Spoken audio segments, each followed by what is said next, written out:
Iheanacho is now one of 6 Premier League players to have scored more home goals in 2021 than Liverpool. Hello and welcome to episode 22 of the First4LCFC Podcast. My name is Jamie Thorpe and I'm going to try and remember how to do this. It's been a little while since I was on the podcast, but it's great to be here straight after a fantastic 3 points for Leicester. So joining me to pick the bones out of that game are both Christian Mosen and Edward Noon. First of all, gents, how are you? Must be buzzing. Ed, do you even sound remotely excited?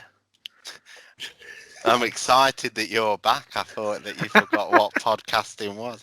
You are still a member of the team, and it's nice to have you back. But it's also nice, good comeback straight after the game, so it's fresh. We're still all on a bit of a high, so yeah, good stuff. I know the commitment here. 10:15 recording the podcast. It's creeping up to my bedtime. Yeah, as you guys alluded to very kindly at the start of the last podcast, I've normally been in bed by an hour and a half at this point. So this is positively wild for me. This is great, but well worth a bit of a late night to chat through this straight away, isn't it? But the first thing we've got to ask Krys is obviously that feels like a very significant win. What do you make of our top 4 chances now? Well, yeah, I mean, first of all, it's definitely a significant win. It feels like that's definitely a sort of game we would have either bottled completely or just about got a point out of this point last season when we absolutely capitulated.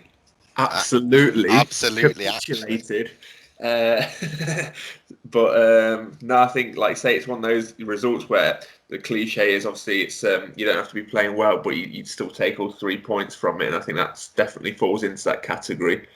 Yeah, I mean, watching Palace, it's never the most entertaining thing, I don't think. But I was quite surprised at how they came out and played relatively attacking football, but. Yeah, I wasn't really impressed with us, to be honest. It felt like it's hit and miss. Like we either play through the lines really well and it just looks really silky, but it just seemed like there was a bigger gap between the midfield and the sort of the attacking three, if you like. Today it just seemed like it wasn't really wasn't all matched up, and I don't think that was necessarily down to the fact that Palace had so many men behind the ball, because I don't think it didn't seem that way to me. I think, I don't know, it was a bit slow. I don't think our wide options were as potent as they could have been. Vardy's still not. He's obviously important in build-up play, but he had a couple of chances today where prime Vardy would have probably put him away. But I guess when you got someone like Iheanacho, who's literally everything he touches turns to gold, then we can't really be begrudging that. But yeah, ultimately, top 4 is looking. 7 points clear of 5th now, so it's as comfortable as it can be as the countdown comes down to it. I mean, Ed, get your words out, Chris. Sorry, it's late. Honestly, I actually feel like it's a cognitive block. Well, he's redeemed himself there with the use of the phrase. We're coming to the end of the season and the countdown's coming down, so. He's really redeemed himself with the use of cognitive block there. That's some highbrow stuff that you get after hours on the First4LCFC podcast. Amazing. But Ed, I mean, something that Chris has alluded to there, can you almost in a lot of ways take extra positives about it because of the way that we had to dig in and come back into the game? And if you think to this stage last season, we went behind against, say, Bournemouth and absolutely capitulated. So can you take more positives from it, the fact that we've done that the way that we did? Well, I'd rather be 3-0 up after 10 minutes, to be honest, as a neutral. And it's not as neutral at all, is it? Neutral. Not a neutral. You are on the wrong podcast, mate. I'd rather be 3-0 up, obviously, after 10 minutes. But Chris chucked in a common phrase. I'm going to chuck one in now as well. These games now, I don't really care what they are. They're like cup finals at the end of the season, and we've still got a few more. And it's just like the game against Southampton. Like, I don't really care as long as we win. And we were tonight. yeah, we were losing for a bit, but we were the best team throughout. We had all the ball. They were doing decent counters every now and then, but it really was every now and then at a push. It was just whether we would create enough. And I don't think we created that many clear opportunities, like big ones, but we were the better team. And Iheanacho's, continuing the road to Ballon d'Or. I think I've heard. I was aiming higher than that. I was thinking Premier League Hall of Fame. Oh, I heard his Southgate be on the phone. So like it's brilliant stuff. Good banter. Yeah, great banter. But yeah, I genuinely mean what I say. Like at this stage of the season, it's like it's the nitty gritty now. And to be fair, we play crap but win the next 2 games, and it's near enough over. I mean, you think that we've only got to get 4 more. If we only won 4 more games in the year that we won the league, so it really does put into context just how well we've done this season. But something that really characterised the back end of that season was the fact that we had to grind out these results. We won a lot of games by a single goal, often 1-0. It wasn't particularly pretty, but it got the job done, and there is an element of feeling like that today. But speaking of Iheanacho, 14 goals since February. Have we yet issued him a formal apology? I know I wrote him off. Krys, I think you were something in the same camp as well, weren't you? To be fair, I don't ever. Krys writes most Leicester players off who then come good, so it's almost guaranteed that he gave him pelters. I was just going to say, I don't remember. I thought, to be fair, Iheanacho, he was never like in my good books, really. He came, even when we signed him, he never really took off. So I don't feel like I ever had an opportunity to sort of give him pelters because he didn't really set the bar that high. But I mean, obviously now I can't really say anything. He's like I tweeted during the game that like it's not even the goals he's scoring, it's just his composure, and like he just generally seems a bit more relaxed, sort of on the ball. He's not snatching at opportunities. He's playing with his head up. He's obviously creating goals as well. So and he's only 3 goals behind Vardy. Yeah, and Vardy's on 13 for the season, I believe, and now Iheanacho's on 10, I think. So 3 goals, and I've got a bit of trivia for you guys, but it's a question. Which season was it last time that Jamie Vardy did not finish top goal scorer in the Premier League for Leicester City? It's got to be the year that we stayed up. So 14-15? What do you think, Ed? I'd imagine it's probably, unless it's a trick question. Yeah, I'd probably say that year as well. Okay, well you are both right, but who was the top goal scorer that year with 11 goals? Oh well, it's got to be big Leo Ajot, hasn't it? He cost a fortune, but scored a few. It was, and Ed wouldn't have a clue, so you are right. Sorry, I should have let him. I'd say something like Nugent or something. Yeah, well, no, Nugent did score the most the season before, but obviously that was in the Championship, scored 20. But yeah, then Ulloa got 11. But ever since then it has been Vardy. So, the point being that it might not be Vardy this season, but obviously it'd be great if Iheanacho overtakes him. That means he continues his goal scoring form. But yeah, that was my trivia. Thanks for that. Yeah, no, good trivia. Looking at his goals, there's more to it though. I think this icon means minutes per goal. So, actually, I'm not got a direct comparison. He's got to be right. He's scoring every 58 minutes in the FA Cup though. So, but Vardy's goals per minute or per match or whatever it is every 185 in the Premier League. So it's not great. So there is something that Vardy's added to his game this year, though, and that's I think he's got eight assists so far. I was going to say Vardy's got 8 assists and Iheanacho's got like 1. So, Jamie, you can finish that one off. I was put it into your point. I was going to ask if actually, I was going to ask you, Ed, if actually you can take positive over the fact that Vardy's role is slightly different, and actually the fact that we don't have to rely on him scoring every goal for us can be viewed as a good thing in a way. De Bruyne has only got 11 assists this season, so. Well, there you go then. More stats from Krys, but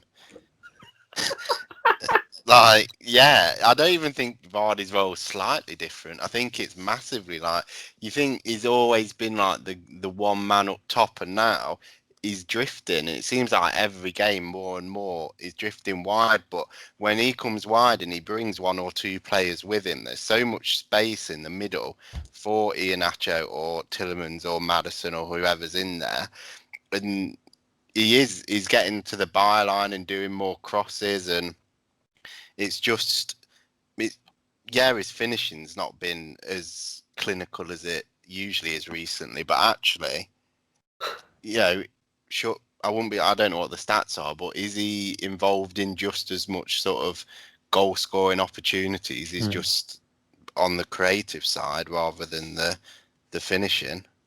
Well, I think if you take tonight's game, for example, he had a couple of half chances which he made for himself, cutting in from the left. He's laid that pass on for the chance, which in the end was butchered by Perez, and he's missed, I thought, a reasonably easy chance for a player of his calibre when he possibly should just hit it. So it sort of sums it up for the past 5-6 games for him, doesn't it? He also scored, but was offside. He nearly managed to butcher that one as well. It wasn't the cleanest of strikes. I've just gone delving in.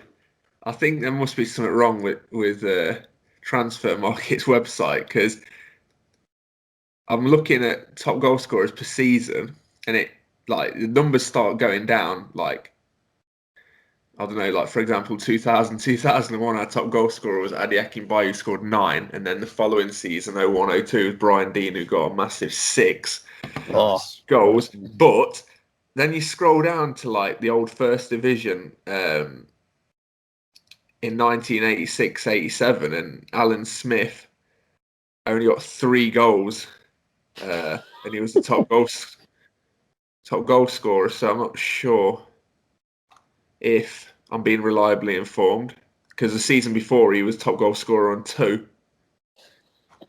Well, I don't think Alan Smith's going to be top goal scorer this season. He'd do well. Smudger. I think looking at it brief, I think Iheanacho has got one of the best goal per minutes ratio in the league, along with Lingard, Bale, and Diogo Jota. He's above the likes of Kane, Salah, Gundogan, who has had a weirdly prolific season. Just one more thing for you, actually. Sergio Aguero is the joint bottom top goal scorer of people who've scored goals in the Premier League this year, with Nathan Ake. Yeah, because they only got one. One with no assists. So you've gone delving into random stats here. Dennis Pratt is actually higher up than Sergio Aguero in goal involvement. Wow. Each. I think the year that we stayed up, even Robert Huth managed to score a goal, and he was only with us for about 10 games. Wasn't from that free kick, was it? No. I think that ended up on the concourse, to be honest. But another great stat I saw on Twitter straight after the game is that Iheanacho is now one of 6 Premier League players to have scored more home goals in 2021 than Liverpool. Which is a fantastic stat, and is not least the most confusing because one of them is Aubameyang, and I can't remember him scoring at all, let alone scoring well this year. But that's by the by. So, listen, talking about the game, about other players that you noted, I know that I don't really want to dwell on it too much because it's a bit of a negative, but we did mention before recording this, Luke Thomas struggled a little bit. We can forgive him that though, can't we, Krys? Well, yeah and no. Krys is going to call him out. Because call him out. You can and you can't, but it's Premier League level. You can't carry passengers at, we're trying to get into Champions League, so it's not a case of, oh yeah, we'll give him a run out. He's only, I don't know, how old I literally can't speak. How old is he? 19? 18? 9. But either way, the point being is 19. Yeah, He's we're not 42 according to Wikipedia. That's Luke Thomas, journalist. Yeah, we're not going to. You can't carry passengers. Like, to me, to be fair, I think he seemed a lot more. He wasn't as good in the attacking third, so I don't think, in my opinion, he wasn't that obviously bad in defence. So it doesn't really matter that much from a conceding point of view. But I don't know, it just felt like everything was bouncing off him. It was just a bit, well, just not very good in the final third. But like you say, obviously you got Ricardo, who's obviously been sort of wrapped in cotton wool on the bench, so you'd imagine that he should have some minutes quite a few minutes in his legs for Southampton, hopefully, with Castagna on the other side. So, yeah, but like, in answer to your question, yeah, you can't carry passengers. If he's not good enough at this level, then it might be a case of making sure he goes out on loan next year or something, because otherwise we are just going to hinder his sort of development. So you never know. But yeah, for me, if he's not good enough, he's not starting the next game, obviously. So it's a no from me. Sorry, mate. Ed, thoughts? Well, yeah, like while I was on who brought it up, I thought he had a bit of a stinker, but like you say, he is only young and he's coming up through the system. He's not going to be like getting a 7 or 8 out of 10 every game. Why not? Why not? For the reasons just explained. Well, I can name you 5 or 10 players who have definitely come through the system in the Premier League at a younger age and probably provided a 7 or an 8 or a 9 out of 10 every game. Can you tell me one? I don't think Leicester. What? Can you tell me one Leicester player who's came up through the system who at 18 years of age hits an 8 out of 10 every week? It's not a point of it. It doesn't have to be a Leicester player. I'm saying because Leicester have never had one that's come through the system. Surely one day they will have one. But there's been players like Marcus Rashford at Man United, for example, who definitely did come through the system and definitely did put probably 8 out of 10 in for a good few weeks, especially in Europa League back in that season. So I think Man U's academy is quite a lot bigger than better than ours, but that's a side point anyway. Well, I think the only reason he let's played. just calm down a minute. That is just a comment that I'm not sure you can even. Yeah, historically over the years, sure, it's developed a lot more players, but in modern times, I don't know how great Man United's academy is, to be honest. And there's no reason why our academy system can't be one of the best in the country, either, because of the facilities we've got in place. Well, as far as I'm aware, our academy is pretty average, like in terms of the under 23s and stuff like that. But this is more than a side point. But I think the only reason he was playing, let's be frank, like the point you're saying about sending him out on loan is sensible next season, so we can get. Chilwell went on loan for a bit, didn't he? To somewhere, was it Huddersfield? And that did him the world of good, obviously. And he just needs to play every week. And there was that rumour that we saw online earlier today that Leicester were going to go in for a left back next season. So if we did do that and get a squad player there, then there's definitely scope for him to go out on loan. But the only reason he was really playing, let's be honest, is because Ricardo's only just back from injury, and we've got a game on Friday, which is away and probably against a better team. So we'll probably have Ricardo back We tend then. to struggle away at Southampton, don't we? Well, we beat them once, but I think a Crystal Palace at home is, if you're purely going on the league, one of the easier ones. But yeah, I think it was a poor performance for him, but hopefully he'll learn from it and it will get more chances down the line. We've only scored 15 in our last 3 visits to Southampton. Well, 9 was in one, so. Oh, right, no, I totally forgot about 9 now, yeah. I don't think they have. I think that it's a bit. I know what you're saying. I think he was a little bit unfortunate in that the way that Palace played. I think it put a lot of pressure on our fullbacks to be the outlet, and a player. Should just sign that Abarici Easy guy. Oh, he was. Yeah, I was going to ask you about him actually. So I might as well do it now. I mean, if let's say touch wood, we do make the Champions League. We're obviously going to need to bolster our options. Is Eze the sort of player that you think Leicester are more likely to go for? Someone with that sort of clear potential rather than someone tried and tested, and for the love of God, do not say Giroud.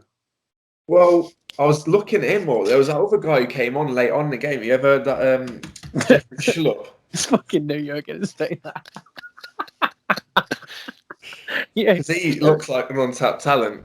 But no, on a serious note, I just feel like there's just certain players, because obviously that what is it, Eze? Is that how you pronounce it? Yeah.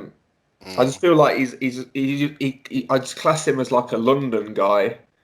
I do like getting into my geographical debates, but I just don't see him moving out of London. I honestly reckon he'd sooner go to like West Ham than. I just don't see Leicester going for him. But in terms of generally asking you a question, answering it, would Leicester go for that sort of player? Well, then you're just saying, would Leicester go for a sort of an unpolished diamond, or are we going to this time, as per that Guardian article earlier, saying 4 or 5 players are on our shopping list? Are we finally, which I think I alluded to in a previous podcast with Ed, going to actually up the game? Because we have to get to a stage in our transfer dealings, like when do we go to that next level? When do we try and sign, like, maybe not world-class talent, but certainly players that are up there that have been on the Champions League stage for a few seasons? Because, or are we going to do what Leicester do very well so far and just keep signing players that, well, have obviously turned out to be very good, but also at the same time, we have not got the best track record of also signing players like Musa for like 25 million, for example, and it's those sorts of players that, yeah, they might come good on a scout report, but me personally, I'd rather, sure, maybe sign 1 or 2 squad players like that, but I'd like to see 3 more established sort of names coming in and taking, in my opinion, that is what will take us to that next level, and hopefully establish ourselves as a top 4 team moving forward. I would just add to that, like, if we're gonna have a real transfer chat and you see like numbers like 4 or 5 players, it's like I don't think they'll all be like 4 or 5 quality players. I think we've touched on this before, probably a few months ago, that I think one of our issues is we've grown that fast that actually we've still got quite a lot of sort of dead wood there that just aren't good enough for what we want to do anymore. So actually, before we even bring anyone in... Do you want to name anyone? Oh, I've got the squad list in front of me. I'm thinking if I was on Football Manager, what would I do? O'Brien. Plays to go. We're not even thinking about that. What? Benkovic, Matty James, Gazelle, Jakupovic, Fuchs, Chowdhury. I'd get rid of Amati, but whatever. He's gonna stay. I've not got a mega issue with that. Morgan's gonna go. I don't know. I've not been counting, but that's got to be 6 players, and that's Mendy might leave. He only signed a 1-year contract extension, didn't he? So his contract's up, if I remember correctly. So there's like 5 or 6, if not more, like reservish kind of players that all need to be replaced. So I think when I say 4 or 5, I don't think they'll all be like bench warmers. I think there'll be some people. I think we will get at the striker we've been saying for the last few years in this window. Probably Edouard, would not surprise me, but maybe there'll be 2 or 3 that might be pushing for a starting 11 place. But other than that, I think there's some areas where strength in depth is needed, like out wide. Yeah, but what you've just we have Harvey Barnes. We don't have another winger. We need at least 3. Named, they're quite literally squad players. Like, we're not going to get rid of them and then just sign a load of like literal players you'll never see in a match day squad. Well, Fuchs is going to go. Let's be honest. I don't see him being around another year. Morgan will probably go. You're saying if you replace, I'd be very disappointed if we just like for like replaced someone of Morgan's quality with literally someone who's going to play one Premier League game next season. Well, Morgan, Fuchs, and Benkovic are all probably going to go next year. So there's 3 defenders gone. Yeah, but it's not like we've needed to tap into that strength in depth. Substantial, like that is real. That's like But we can't count on that every year. I think if we want to really give the Champions League a good bash, I think we're going to need people where we can take players out and the team is not that much worse. And like at the minute, I think we've got great options at like full back, wing back. I think we've got 3 really high quality centre backs. We've got a handful of good centre mids and then 2 strikers. But like what if we lose a striker or we want to play one up top? We've got no one out wide at all. We probably need another centre back if we want to play 3 at the back. We can't rely on having 3 good centre backs. And I think that there will be. We've got Under. He's going to go. He's not going to be signed full time, and it may be. I don't know. Maybe we even end up signing 4 or 5 permanent, and then picking up a couple of loans as well. So, but I do think we need a bigger, deeper squad. And not just deeper numbers, deeper quality. I think that's the sort of transition into. We talk about wanting to break into that, fabled Big Six and be considered a big club, and that's the difference, isn't it? I think if you look at someone like Chelsea, established in that top 4, compete every year, and their bench in their last game had players like Alonso, Abraham, Zuma, Ziyech, James, Havertz, like incredibly strong. And they've loaned out Barkley and Loftus-Cheek. And that's it, isn't it? Because you look at in the Europa League against Sparta Prague, we talked that game to death, but Rodgers picked the only team he really could. He was having to manage injuries, rotation, minutes. It was horrendous. And you think if we'd have had 3 or 4 good additions that we could sort of swap in, like Ed says, without making an impact on the quality of the team, I think that campaign could have played out differently. Can I suggest somebody, purely because we played them tonight? I wondered what you think of them. Probably gets mentioned like with a move to a Big 6 European side every single year. But you know what I'm going to say? Would you be interested in Wilfried Zaha? No. Got 10 goals this season in 24 league games. There's a reason he's not left yet. Well, he did, and then had to go back. Well, yeah, but I mean, I'll say properly, but yeah, obviously that David Moyes move. Was it David Moyes? It was, wasn't it? I think it might have been him off Fergie, but not for me, Jeff. No, I don't know. He's not. Yeah, I don't know. I got more excited by that Eze. He just seemed like he's got a bit more flair. Like Zaha. I don't know. He just doesn't convince me. He likes to go down a lot as well. Which there aren't many players that I think look less happy to be playing football, other than maybe Martial at Man U. Like he just strikes as being just desperately unhappy that he's on the pitch the entire time. Like it's just not what you need, especially when we've got quite a happy squad. Everyone seems to quite enjoy playing football, and I think that's something that's quite underrated, isn't it? So no, not fairly resounding no. Actually, it's not often that we all agree, is it? Also, did you know you mentioned a player who sort of disappeared into the? I've completely forgotten about him. He's got 4 goals and 15 assists playing in Turkey. Has Rashid Ghazal? Don't. 4 goals and 15 assists in 25 games playing for Besiktas. More impact than Mesut Ozil. Yeah, for what I'm going to guess is a tenth of the wage. Not too shabby. I don't know, like say. Yeah, I don't know. A lot of people have forgotten about him. So, but then again, like say, a lot of people. Well, yeah, I don't see it happening personally because he's never featured in any of Rodgers' plans. So what? Mesut Ozil coming? You don't see that? I saw someone say Son Heung-min earlier. No, you surely not. Why didn't we get Harry Kane as well? Well, I've said that before, get him as a Vardy replacement, and you laughed at me. I won't say he was shit last time he played for Leicester. Oh, fair point. But I have just seen that Leicester have been linked with a £15 million move for PSV winger who's an England under-21 international called Noni Sorry. Madueke. That's All my right. attempt to pronounce, but never heard of him.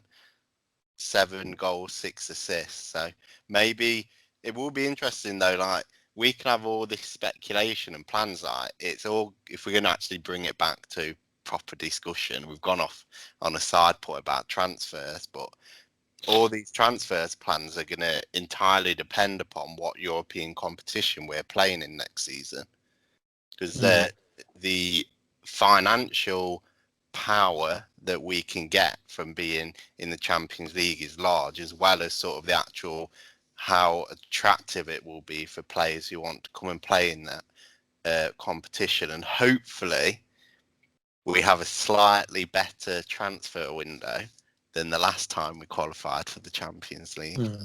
Yeah, let's not count our chickens just yet, as you say. But yeah, let's just hope. I think we've made a big step towards it. One other player that I think we ought to just talk about from tonight's game quickly. If Van Dijk had made the sort of pass that Johnny Evans did for Iheanacho's goal, you'd be seeing it all over the internet. People would have gone mad for it. And an unbelievable goal-saving tackle again from him today. I mean, £3 million. You know, Leicester obviously often talk about their transfer record and the bargains we find, but he's got to be up there with one of the best signings that we've made, surely, in terms of value for money. Either of you. Someone respond. I'll respond. I don't know if Krys is even there.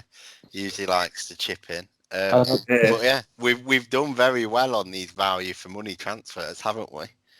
Vardy, Mahrez, etc. And now, Evans is just such a solid player, professional leader, and he can pick a pass. And You've got the cliche phrase book out tonight, yeah? Oh man, he can really help us transition through the pitch. He doesn't play as a pivot, but when we've got that three at the back, they can sort of interchange between the three of who's moving up and who's staying back. There's those three defenders are all very good because they can all pass. I was trying to maneuver, make my point without making any more cliches. He's a very, it's a bargain, isn't it? You don't get bargains like that anymore. We got him with the yellow sticker on. They're all very good ball playing. In terms of our centre backs, like I don't know, like what his football manager stat is, but Fofana's passing has to be like 5 out of 20 or something. It can be absolutely appalling. Like it can be also very good. Well, yeah, but like it's maybe once a game where he does like I don't know if he's like visually impaired at times or something, but like it looks like the easiest pass, and he just like kicks it out of play, and it's never obviously in like a threatening position because obviously he can bring the ball forwards very well as well. But I'm saying just work on your passing, lad. He also only 5 players in the Leicester squad have a better pass success than one Wesley Fofana. And also amazingly, you would never guess. You'd be here all day trying to guess who the person with the best passing success is. You're going to say it's like Schmeichel or something. Well, no, the clue is he's played 16 minutes this season and hasn't misplaced a single pass. 16 minutes? Yeah. Let me look at the squad. By the way, no. How many passes did he complete? I can't imagine. I think the issue with Fofana, by the way, that obviously he's young and is but playing next to Evans will do him good. but he does sometimes. His positioning's more of a concern than his passing. Like on the counter attack, they showed the replay at half time how similar the goal was. The goal was that Palace scored today to what Fulham did, and it was his fault both times. The player is it Morgan? It is. he made 5 passes in 16 minutes and didn't misplace a single one. Very good though. That is a captain's performance. Yeah. But yeah, those three are like, they're big, strong centre backs, but they are ball playing and they will attempt to make a pass. And yeah, they're not silky, they're not Maddison or Tielemans, and they're not always 100% on, but they'll try and do a through ball, or they'll try and... I think as centre-backs go, they are pretty much probably as silky as it gets in the Premier League, if not in world football, really. You don't really get... You compare them to like a traditional centre-back. I mean, they are pretty new-age centre-backs. New age. Yeah, no, you're right. I think that Fofana and Soyuncu, the way they carried the ball out tonight was really important in trying to get around Palace as well, wasn't it? And it's good having like Soyuncu coming back into the squad at the expense of Amati was massive, not only for Soyuncu's defending, but you're confident with him with the ball. You're not confident with Amati? Is that what you're getting at? No, he's a calamity. Like, don't get me wrong. I think I've said all along, I think Amati's a perfectly good squad backup player that you need in case of an emergency. I think he's great. But yeah, when he's starting and he's picking the ball up and it's on him to try and find that, that incisive ball into like Tielemans or something, it just scares the life out of me, which is not what you need. So look, should we look ahead to the weekend's game? So Leicester play on Friday night against Southampton. Favourite day of the weekend. Well, was it a Friday when we famously it was 9-0? I seem to remember we were in that bar. We were at that bar, yeah. Ed, are you saying that Friday night is not the weekend? Well, some would say the weekend is Saturday and Sunday. Call me a traditionalist, call me old school, but I live by the book. If anything, Friday seems more like a weekend than a Sunday to me. I feel like Sunday's the death of the weekend. Yeah, Ed, you going out on a Sunday night? Or are you just queuing? not on the Sabbath. Queuing. Right, okay. That was a weird turn. We'll leave that where it is. Right, so look, Leicester play first. And the other games in and around the top 6, you've got Chelsea playing Fulham, Everton, who still aren't out of it, and Villa, who technically still aren't out of it, play each other. Man U play Liverpool, Spurs play. They're pretty much gone, aren't they? We're discounting them, fine. And then West Ham travel to inform Burnley. I mean, do you think it helps us going first in this instance, in that good result puts the pressure on everyone else? Well, yeah, you'd think so. I mean, it's we still need to get the job done first. Otherwise, it has the opposite effect, doesn't it? It acts as a sort of an impetus for these chasing teams. If they see, look, they've dropped 3 points now, or even dropped 2 points, then we can cut that lead. But I think, yeah, I mean, we've just got to focus on our own performance. If we get 3 points, then it can also act as sort of a deterrent, not a deterrent, but it could really pile pressure on these chasing teams, because then they might, be losing the battle before they've even taken to the pitch. So for me, just focus on the job in hand. I think we need 3 points, mainly because if we drop any more points, we can't catch Man City. So I think if we really want to stay in this race for the title, league and cup double, then we need to keep up the pressure. I wasn't expecting something that positive. That's good. That's nice. So, what do we have to win every single game left, and Man City have to lose every single game left? Yeah, but it can happen, and we have to turn a 23 goal difference. Right, could do with another 9-0. Then is basically what you're saying. I mean, it could be a very significant weekend, couldn't it? Because results have gone our way massively in this game week. So it could be a big old weekend. I mean, you've probably talked about Southampton. Like you said, we've played them quite a few times this season. But you want to do a prediction on the game? As you know, I think I don't think anyone got one right this weekend. I think a lot of people are obviously giving their manager Hassan Hootel a lot of stick for his poor game. Hassel. Hasselhootel. Hassel. I don't even know. Don't even know what I said. You know the one. No, you got it right. I'm just making a pun on the fact they're giving him stick, so that it's like they're giving him a bit of hassle. I don't think you heard. I don't think you quite heard. I also tried to make the same joke and bottled it halfway through. So, in the background of that, you might just hear me go, "Ha." Yeah, should have. Glad I did actually. It didn't get the reaction that you were after, did it? Well, either way, I think he's been found out a few times this season. As pundits reliably inform their listeners that he's a bit of a rogue and lucky to maybe still be in his job. So yeah, it would be nice to obviously win. But you think obviously Rodgers is the better manager, so he with better players at his disposal. So hopefully it should be a 3 points in the bag sort of job. Really, I don't expect it to be 9-0. I don't particularly. I don't know. Like they have to play better than they played in that FA Cup semi-final. Like they didn't have a shot on target, did they? So I don't know. Like. When we weren't, the best either, so both teams have to improve to win the game, I'd imagine. I mean, we were. For what it's worth, on that, I know you've talked about that game. I thought we were very professional without really setting the world alight. It wasn't exactly a classic, but we played pretty well. In the grand scheme of things, got the win ultimately, so that's all that matters.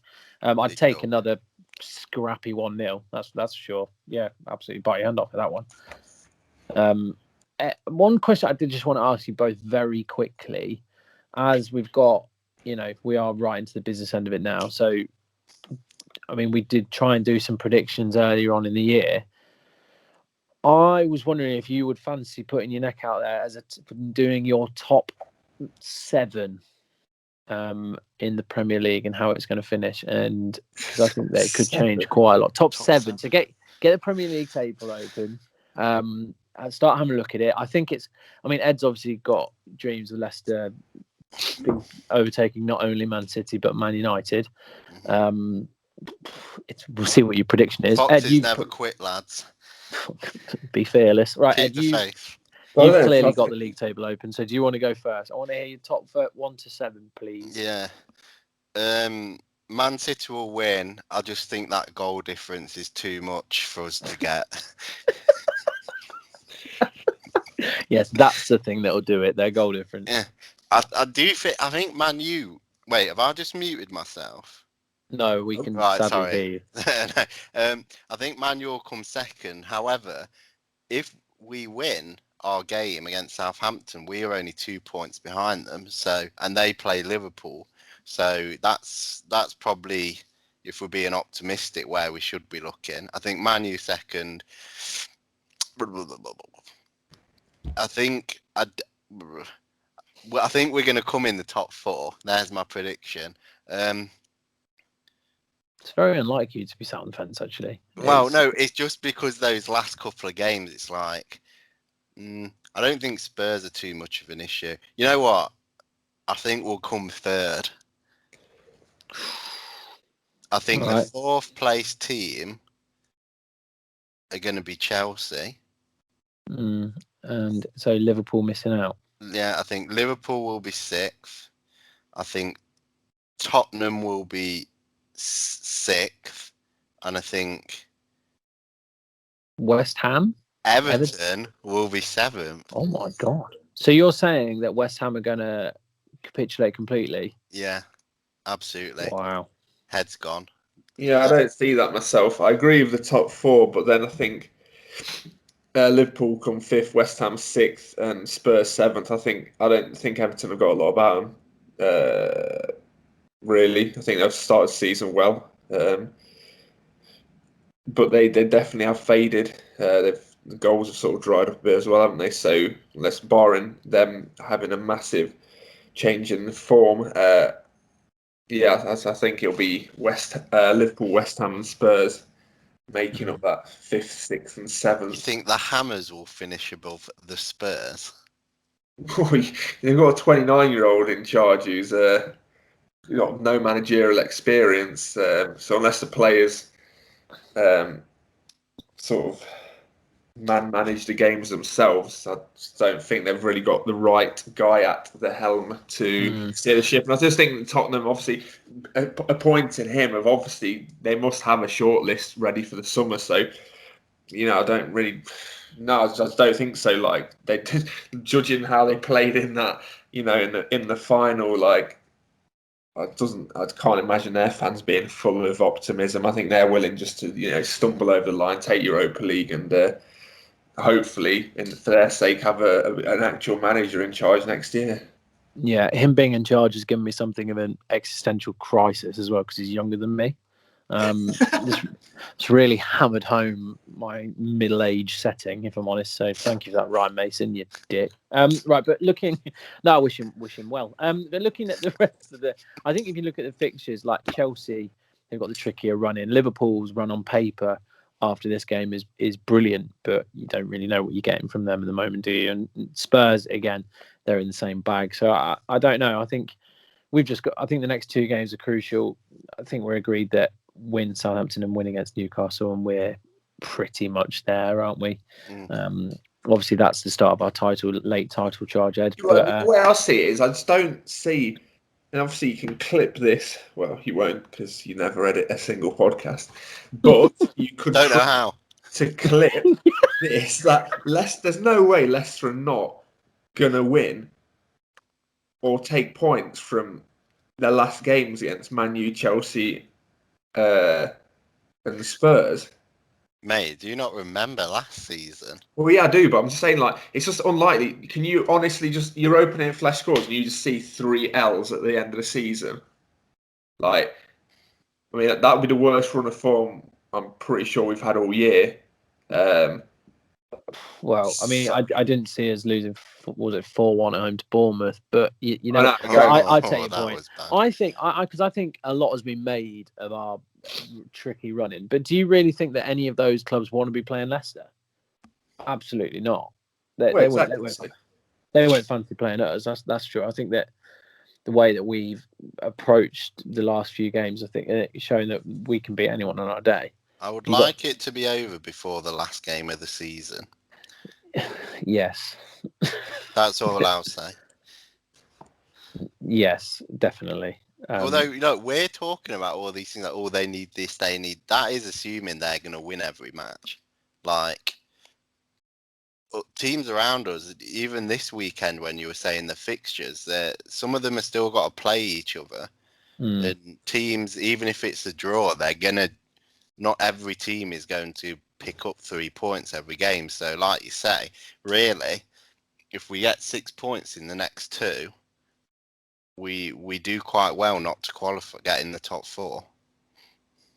Oh you. Well, I think saying it's almost impossible to not come in the top 4 if we win the next 2, because like that, then you are literally relying on the end of the season, those last 3 games, or 4 games, then 3 games, being like you could literally go to the bookies and say, look, all these things are going to happen, because you literally need the perfect set of results for Leicester not to finish in the top 4, which is unlikely as probability goes. Well, yeah, it's a 7-point gap at the minute. So yeah, to stay a 7-point gap going in with 3 games to play. Yeah. So what, you'd need like a point? Well, yeah, I'm saying I don't see 3 red icons signifying 3 losses in those last 3 games, but could be 4. You're confident, Jamie. Final as well. Well, am I confident that Leicester are going to do it? Yeah. Yeah. No, as confident as I can be as a Leicester fan. I think we've been hurt before, but yeah, I'm feeling pretty good about it. Sound like a boy who's just been getting over his girlfriend and he's like starting dating again. He's like, oh, I've been hurt before. I don't want to get too deep into it. I don't think I'm ready for a serious relationship yet. Yeah, okay. Well, I mean, that's really derailed any train of thought I had. So thank you very much. I got a question for you. Oh God! Well, this can be our any other business. Then before we wrap it up, then because I asked Krys this last week, but as per every podcast for about the last 3 months, you weren't here. So I offered him a dealio. I know what you're going to say because I did actually listen this time. Yeah, you did. Well done. Got your hearing aid in and listened well. Very rude. Would you finish 5th and win the FA Cup, or finish 3rd and not win it? Oh, I was really pondering that at the time. It's a really, really tough question, and I'm probably in the minority, but I'd finish 3rd. Kill him, Krys. No, and I'll tell you what. I'll tell you my reason. Head off. I think that, and don't get me wrong, I think it's an impossible choice, and both outcomes are brilliant, and you take both, wouldn't you? But I've thought all along this season, finishing the Champions League is so significant. It's a real turning point, I'd say, into make or break for where we're trying to get to as a club. And we've got these aspirations of finishing in the top 4 and being being considered one of the bigger clubs and ousting the likes of, Tottenham or whoever.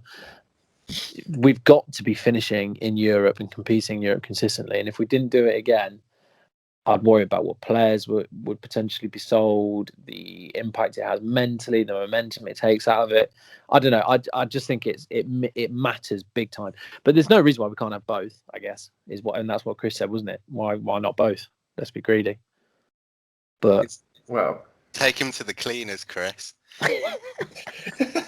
It's not greed if you've got to an FA Cup final and you're within 1 game of winning it, and it's not greedy to assume that you can now finish in the top 4 either. Like, I do find that's a very small club mentality to think like we'd be lucky to finish in the top 4, or we'd be lucky to win the FA Cup. There's no luck. Like, you've won 5 games to get to the FA Cup final, and ultimately you've played well enough all season to finish in the top 4. That's not a trophy, but it sort of has the same. Well, it certainly has more monetary value than a trophy. So, I think we can do both. And obviously, looking at it, you'd probably much rather play Chelsea in the final of anything than Man City. So you're going into it with optimism as well. I'd go as far as saying I don't think we'll be bookies' favourites, but I think I read the other day that it's pretty tight, so it's not like we're going into it as a massive underdog. Krys is going to be crying into his cornflake when Giroud gets the winner. He'll be like, it could have been us. He should have signed for us.